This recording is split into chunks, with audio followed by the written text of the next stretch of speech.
রাজধানী থেকে নির্বাচনের প্রচারণা শুরু করেছে বাংলাদেশ জামায়াতে ইসলামী। জামায়াতের কেন্দ্রীয় প্রচার বিভাগ জানায়, সংসদ নির্বাচন উপলক্ষে প্রচারণায় অংশ হিসেবে দেশের বিভিন্ন এলাকায় সফর করবেন দলের আমির ডাক্তার শফিকুর রহমান। দুপুরে রাজধানীর মিরপুর 10 নম্বরে আদর্শ স্কুল মাঠে প্রচারণা শুরু করে জামায়াত। স্কুল প্রাঙ্গণে ঢাকা 15 আসনের কয়েক হাজার নেতাকর্মী উপস্থিত হয়েছেন। স্লোগানে মুখর বিদ্যালয় মাঠ। 10 দলীয় জোটের নেতারাও উপস্থিত রয়েছেন জনসভায়।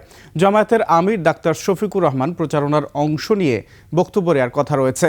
এছাড়া অন্যান্য এলাকাতে গণসংযোগ করবেন তিনি। পর্যায়ক্রমে 23 ও 24 জানুয়ারি উত্তরবঙ্গে সফর করবেন জামায়াতে আমির।